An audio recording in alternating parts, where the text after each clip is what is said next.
आप देख रहे हैं न्यूज़ 18 इंडिया। आपके साथ मैं हूं सबीना तामंग देशमुख। रूस और यूक्रेन के बीच का विवाद किस तरह से तनाव में तब्दील हुआ और तनाव महायुद्ध की तरफ पूरी तरह से बढ़ता हुआ दिखाई दे रहा है, खासतौर से रूस के एक और फैसले के बाद जिसका जिक्र हम करेंगे। जो बैठक हुई, भारत का क्या पक्ष रहा, उस पर भी तफसील से आपके सामने फैक्ट्स रखेंगे। लेकिन इस बीच सबसे पहले हम मौजूद हैं दिल्ली में मौजूद यूक्रेन दूतावास के बाहर, और यहीं पर सारे दूतावास हैं।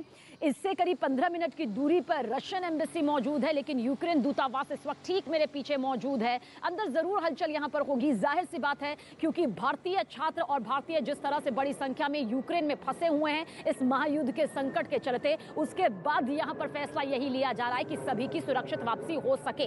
बातचीत उन छात्रों से लगातार न्यूज़ 18 इंडिया की टीम करती जा रही है, उनके दर्द को और उनके वापसी के प्रोसेस को समझने की भी हम पूरी कोशिश यहां पर कर रहे हैं। लेकिन इस बीच आइए आपको बता देते हैं कि किस तरह से पिछले साल जब यूक्रेन के राष्ट्रपति ज़ेलेंस्की ने इस बात का ऐलान किया कि उसे नेटो में शामिल होना है, उसके बाद रूस को यह खटक गया, अमेरिका से उसकी करीबी भी खटक गई, जिसके बाद ये तनाव देखिए किस तरह से महायुद्ध की तरफ बढ़ चुका है। ताजा हालात जिस तरह से बने हुए हैं, सवाल यही है, क्या युद्ध शुरू हो चुका है या फिर इस महायुद्ध के जो अपने चरम पर पहुंचने की आशंका यहां पर जताई जा रही है उसकी तरफ कदम बढ़ चुके हैं।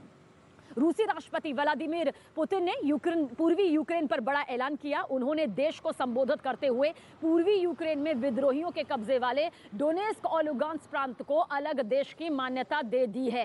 रूस के इस फैसले पर यूरोपीय संघ, नेटो, अमेरिका और ब्रिटेन ने अपनी कड़ी प्रतिक्रिया जताई। मौजूदा हालात में रूस के इस कदम के बाद आनन फानन में यूक्रेन मसले पर संयुक्त राष्ट्र सुरक्षा परिषद की आपात बैठक भी बुलाई गई है, जिसमें भारत ने भी अपना बयान दिया। वो बयान भी आगे जरूर आपको बताएंगे। न्यूयॉर्क में बुलाई गई बैठक में भारत ने देखिए साफ कर दिया है कि वो शांति चाहता है, बीच का रास्ता चाहता है। जो भारतीय वहां फंसे हुए हैं उनको वापसी बुलाना उसकी प्राथमिकता के बीच में है।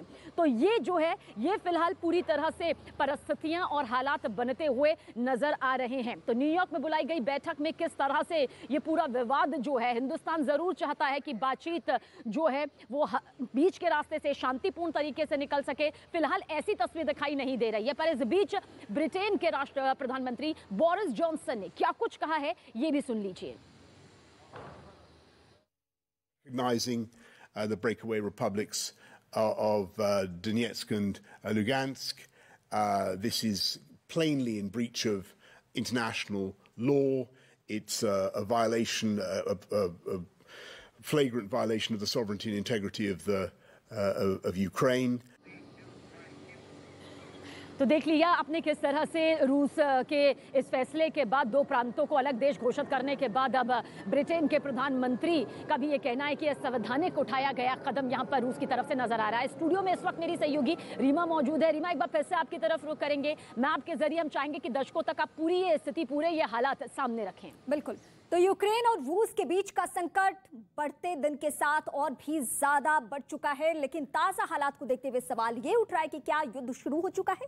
यूक्रेन के साथ जारी तनाव के बीच रूस के राष्ट्रपति व्लादिमीर पुतिन ने पूर्वी यूक्रेन पर बड़ा ऐलान कर दिया। उन्होंने देश को संबोधित करते हुए पूर्वी यूक्रेन में विद्रोहियों के कब्जे वाले डोनेस्क और ये जो मैप के जरिए मैं बता रही हूं अपने दर्शकों को, लुगांस्क और डोनेस्क, ये दो जगह जिसको दो देश के तौर पे घोषित कर दिया है रूस ने, स्टेटमेंट जारी कर दिया गया है। और यही मैप के जरिए जो दो इलाके इस वक्त आपको दिख रहे हैं, यहीं पे सेना की तैनाती और सेना की रूस की तैनाती की वजह से खतरा दुनिया भांप रही है। यूएन में आपात बैठक जारी है इस मसले को लेकर, लेकिन इस बीच रूस का जो स्टेटमेंट सामने आया है वो हम आपको बता दें, कूटनीतिक समाधान के लिए हम तैयार हैं, लेकिन कब तैयार हैं।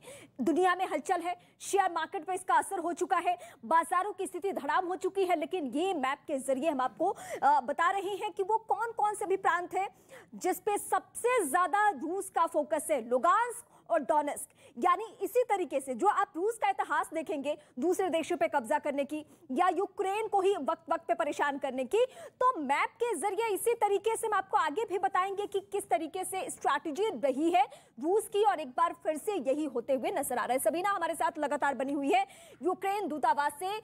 सबीना, हम अपने दर्शकों को यही अपडेट कर रहे हैं कि दुनिया पे इसका असर होना है और यही वजह है कि यूएन में इस वक्त आपात बैठक चल रही है। जाहिर सी बात है, जब भी कोई युद्ध होता है तो वो तबाही का मंजर अपने साथ में लाता है, और जब महायुद्ध होता है तो हर देश यहाँ पर आकर खड़ा हो जाता है। इसलिए देशों की यही कोशिश रहती है कि शांतिपूर्ण तरीके से इस मसले को सुलझाया जा सके। लेकिन व्लादिमीर पुतिन जो कि रूस के राष्ट्रपति हैं, किस तरह से उन्होंने दो प्रांतों को यहाँ पर स्वतंत्र देश घोषित कर दिया। उन कागजों पर हस्ताक्षर रूसी राष्ट्रपति व्लादिमीर पुतिन के हो भी चुके हैं, जिसके बाद ये तनाव और ज्यादा बढ़ गया है, या फिर यूं कहिए कि महायुद्ध की तरफ एक कदम यहाँ पर और दिखाई देता है। इसके अलावा एक और फैक्ट आपके सामने यहाँ पर रखना चाहेंगे कि रूसी राष्ट्रपति व्लादिमीर पुतिन ने क्या कहा। उन्होंने यहाँ पर साफ कहा है कि यूक्रेन जो है वो स्वतंत्र देश नहीं है, स्वतंत्र सरकार उसकी नहीं चल रही है, अमेरिका के नियंत्रण में है। ये भी कहा कि नेटो और अमेरिका एक साथ अगर सामने आता है तो वो रूस का खतरा हो जाएगा, रूस के लिए ये खतरा यहाँ पर पैदा करेगा। रूस साफ तौर पर चाहता है कि यूक्रेन किसी भी कीमत पर नेटो का सदस्य ना बने, लेकिन जिस तरह से यूक्रेन के राष्ट्रपति ज़ेलेंस्की ने पिछले साल घोषणा की थी कि वो नेटो के सदस्य बनना चाहते हैं, वो शामिल होना चाहते हैं, उसके बाद ये पूरा विवाद यहाँ से खड़ा हुआ और यूक्रेन अमेरिका की जो करीबी है वो भी यहाँ पर दिक्कत दे रही है रूस को। साफ ये तस्वीर यहाँ पर नजर आती है। अब यूक्रेन के राष्ट्रपति ज़ेलेंस्की जो लगातार कह रहे हैं कि वो डरने वाले नहीं हैं, किसी भी कीमत पर पीछे हटने वाले नहीं हैं, उनकी तरफ से वो शांति चाहते हैं, लेकिन रूस किस तरह से इस पूरे मसले को ले रहा है उस पर वो साफ तौर पर ये कहते हुए नजर आए हैं कि वो रूस के इस कदम से डरने वाले नहीं हैं, जहां पर उन्होंने दो प्रांतों को यानी कि लुहांस्क और डोनेस्क को स्वतंत्र देश घोषित कर दिया है, क्योंकि ये भी रूस का एक कदम है महायुद्ध की तरफ। पर वो डरेंगे नहीं। क्या उन्होंने कहा, सुनिए।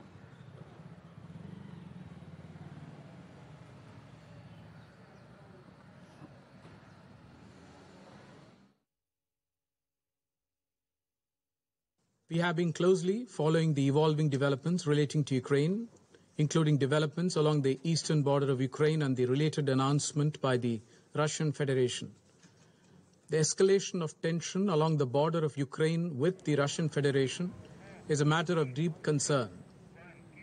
तो न्यूयॉर्क में यूएनएससी की बैठक यहाँ पर चल रही है। इस बैठक पर लगातार हमारी नजर भी बनी हुई है, क्योंकि बेहद महत्वपूर्ण ये बैठक है। देखिए, बैठकों का दौर देश के हिसाब से जरूर चल रहा है, लेकिन एक अंतर्राष्ट्रीय स्तर पर इस बैठक का होना और इसका मकसद यही है कि बीच का क्या कोई रास्ता यहाँ पर निकला जा सकता है। डिटेल आप तक पहुंचा देता है कि इसी बैठक में रूस ने अपना बयान दिया। क्या ये बयान इस वक्त हमारे पास मौजूद है? रूस ने कहा है कि वो कूटनीतिक समाधान के लिए पूरी तरह से तैयार है। रूस की तरफ से कहा गया कि साल 2014 में ही दोनों राज्यों ने यूक्रेन से अपने को स्वतंत्र घोषित कर दिया था। हमने तो सिर्फ अभी मान्यता दी है, यानी कि जिस मान्यता को लेकर सवाल खड़े किए जा रहे हैं रूस की तरफ से उसका स्पष्टीकरण यहां पर सामने आया है। लेकिन टाइमिंग पर यहां पर सवाल उठ रहे हैं कि इसी वक्त आखिर रूस ने दोनों प्रांतों को आखिर क्यों स्वतंत्र राष्ट्र की यहां पर मान्यता दी है।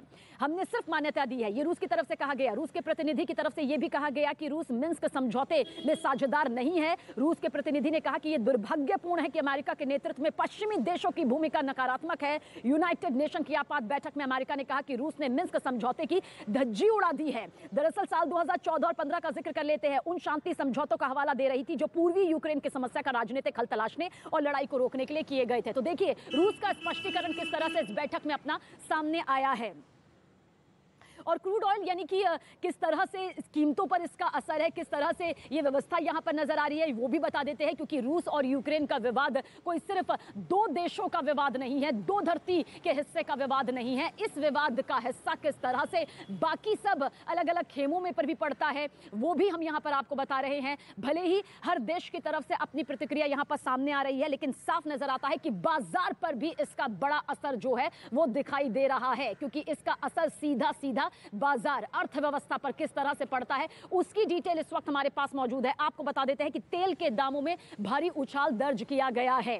देखिए, युद्ध की जब भी स्थिति बनती है, युद्ध का संकट जब भी मंडराता है, तो ये स्थिति सबसे पहले यहां पर बाजार के तौर पर, अंतर्राष्ट्रीय अर्थव्यवस्था के तौर पर यहां पर सामने आ जाती है। और देखिए, दामों में, कच्चे तेल के दामों में $2 से भी ज्यादा की तेजी जो है वो दर्ज की गई है। डिटेल और भी आगे आप तक पहुंचाएंगे, लेकिन यूक्रेन और रूस का जो ये विवाद है किस तरह से शुरू हुआ, एक बार फिर से आपको बताते हैं। पिछले साल यूक्रेन के राष्ट्रपति ज़ेलेंस्की ने साफ कहा था कि वो नेटो में शामिल होना चाहते हैं। इसका ऐलान किया गया था, जिसके बाद रूसी राष्ट्रपति व्लादिमीर पुतिन को यह बात खटक गई और उसके बाद ये तलखियां इतनी बढ़ी कि देखिए किस तरह से महायुद्ध का संकट यहां पर मंडरा रहा है। नेक्सस सैटेलाइट के जरिए किस तरह से यह सामने आया कि रूस ने यूक्रेन की 3 सीमाओं पर अपने सैनिक लाखों की तादाद पे, अपने टैंकर, अपने हेलीकॉप्टर, साजो सामान जो कि युद्ध से जुड़ा होता है वो वहां पर रखे हुए हैं। अमेरिका की तरफ से यह दावा किया गया कि कभी भी रूस हमला कर सकता है। ये चौतरफा हमला यूक्रेन पर हो सकता है। अमेरिका की तरफ से ये दावा भी किया जा चुका है।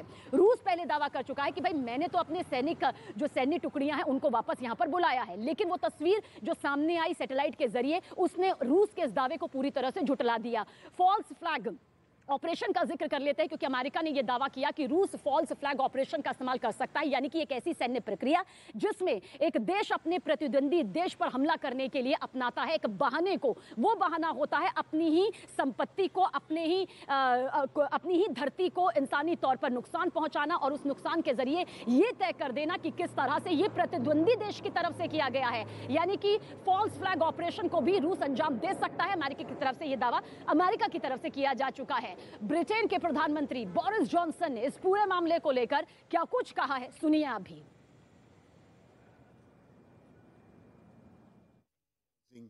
The breakaway republics of Donetsk and Lugansk. This is plainly in breach of international law. It's a violation, a flagrant violation of the sovereignty and integrity of Ukraine. एक तस्वीर पूरी तरह से यहां पर साफ है। रूस किसी भी कीमत पर नहीं चाहता कि नेटो में यूक्रेन शामिल हो। अमेरिका साफ तस्वीर के साथ में यूक्रेन के साथ यहां पर खड़ा हुआ है। रूस साफ तौर पर कह रहा है कि भाई यूक्रेन जो है उसकी सरकार अमेरिकी नियंत्रण में है, स्वतंत्र नहीं है। अमेरिका और नेटो अगर यहां पर एक साथ में आते हैं तो रूस को इसका खतरा है। अगर यूक्रेन नेटो में शामिल होता है तो ये रूस की सीमा पर अपने सैनिकों को बढ़ा देना जैसा होगा, जो कि रूस किसी भी कीमत पर चाहता नहीं है। यही बात है कि रूस को ये आंख में खटक रही है। यूक्रेन के राष्ट्रपति ज़ेलेंस्की साफ तौर पर कह चुके हैं कि वो नेटो में यहां पर शामिल होना चाहते हैं, इसके लिए वो तत्पर भी हैं। पर जिस तरह से हालात यहां पर बनते हुए नजर आ रहे हैं वो इस तरफ इशारा करते हैं कि दो प्रांतों यानी कि लुहांस्क, जिसे लुगांस्क भी कहा जाता है, और साथ ही डोनेत्स्क, इन दोनों प्रांतों को ये पहले से ही आपको बता दें कि स्वतंत्र देश के तौर पर हैं, लेकिन इन्हें जो आधिकारिक तौर पर मान्यता थी वो नहीं मिली थी। आधिकारिक तौर पर मान्यता नहीं मिली थी। किस तरह से ये पूरा क्रीमिया का कब्जा सामने आया था वो डिटेल भी आपको हम बताएंगे। साल 2014 से लेकर अब तक का क्या यहां पर चल रहा है ये पूरा मसला। पर इस बीच रूस ने अब हस्ताक्षर कर दिए हैं कि ये दोनों ही प्रांत अब अलग और स्वतंत्र राष्ट्र के तौर पर सामने हैं। ये बात वो अब यूएनएससी की बैठक में भी कह रहा है कि हमने तो सिर्फ मान्यता दी थी। और अब यूक्रेन के राष्ट्रपति ज़ेलेंस्की जैसे ही उन्हें इस बात की खबर मिली, ये तस्वीर अंतर्राष्ट्रीय स्तर पर आई कि रूसी राष्ट्रपति व्लादिमीर पुतिन ने लुहांस्क और डोनेत्स्क पर स्वतंत्र राष्ट्र, स्वतंत्र देश होने की मुहर लगा दी है। रूस की तरफ से सोचिए आधिकारिक तौर पर मान्यता, वो भी ऐसे वक्त पर जब तनाव अपने चरम पर है, मिल चुकी है। तो क्या कुछ उन्होंने कहा है वो भी यहाँ पर आपको सुनना चाहिए। और भारत की तरफ से बयान यहां पर सामने आया है। भारत ने भी अपना पक्ष उस बैठक में रखा है और साफ तौर पर कहा है कि भारत शांतिपूर्ण तरीके से इस मसले का हल चाहता है। भारतीयों की सुरक्षा जो है वो सर्वोपरि है। मिन्स्क समझौते का भी जिक्र किया। भारत नहीं चाहता कि किसी भी तरह से महायुद्ध हो या युद्ध जैसे जो हालात बने हुए हैं वो आगे बढ़े। शांतिपूर्ण मसले से बातचीत का जो मसला है वो भारत की तरफ से कहा गया है कि अपनाया जाना चाहिए। We have been closely following the evolving developments relating to Ukraine, including developments along the eastern border of Ukraine and the related announcement by the Russian Federation. The escalation of tension along the border of Ukraine with the Russian Federation is a matter of deep concern.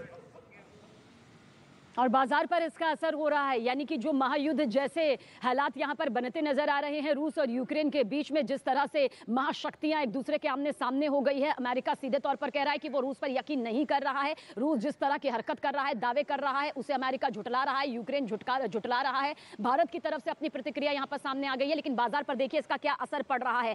कच्चे तेल के दामों में तेज उछाल आया है। Ukraine के 2 विद्रोही इलाकों को रूस की तरफ से स्वतंत्र मान्यता दी जाने के बाद, यानी कि लुहांस्क और डोनेत्स्क को स्वतंत्र देश बनाए जाने के बाद कच्चे तेल की कीमतों में $2 से भी ज्यादा की तेजी दर्ज की गई है। इसके बाद अंतर्राष्ट्रीय बाजार में कच्चे तेल का भाव $96 के पार हो गया और साथ ही तेल की कीमत 7 साल से सबसे ऊंचे स्तर पर पहुंच गई है। रूस यूक्रेन के संकट का असर दुनिया भर के शेयर बाजार में पर भी इसका पड़ा है और एशिया से लेकर यूरोप के बाजारों पर भारी गिरावट देखने को मिल रही है। भारतीय शेयर बाजार का जिक्र करें तो खुलते ही सेंसेक्स 1000 अंक तक गिर गया और इन सबसे मंदी की की उभरती अर्थव्यवस्था को एक बार फिर से झटका लग सकता है। एक तरफ कोरोना महामारी को लेकर पहले ही अर्थव्यवस्था काफी हद तक डूबती नजर आई है, अंतर्राष्ट्रीय स्तर का हम जिक्र कर रहे हैं। ऐसे में कच्चे तेल की कीमतों में जो तेजी देखने को मिली है और जो शेयर बाजार यानी जो मार्केट है जहां से अर्थव्यवस्था की एक मजबूत तस्वीर नजर आ सकती थी, लेकिन जो संकट यहां पर वैश्विक तौर पर नजर आ रहा है, दोनों ही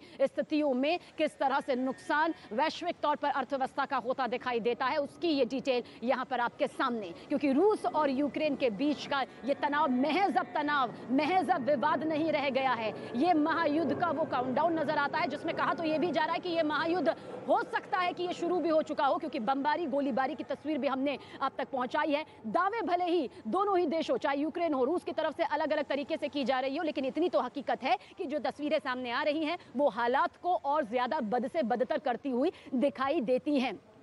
कोई भी खुलकर यहां पर बातचीत नहीं कर रहा है, शांति की बात कह रहा है, लेकिन कदम शांति की तरफ बढ़ते हुए दिखाई नहीं देते हैं।